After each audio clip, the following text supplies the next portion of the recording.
خداوند در این قفسه سینه دلی قرار داده. در حقیقت این زمین است، سرزمین پهناور. باید این دل، این سرزمین پهناور رو به الله سپرد تا اون کشاورز دل ما و باغبان دل ما باشد. اگر دل این سرزمین پهناور به الله سپرده که الله باغبانش کند، الله بوته های گل خوشرنگ و خوشبو و معطر در این زمین میکارد.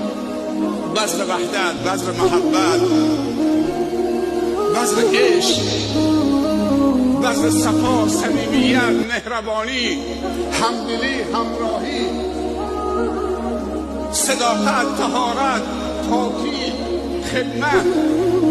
اما اگر این زمین پهناوری که الله داده دل به شیطان سپردیم، بذر کینه، نفاق، دشمنی، کفر، فساد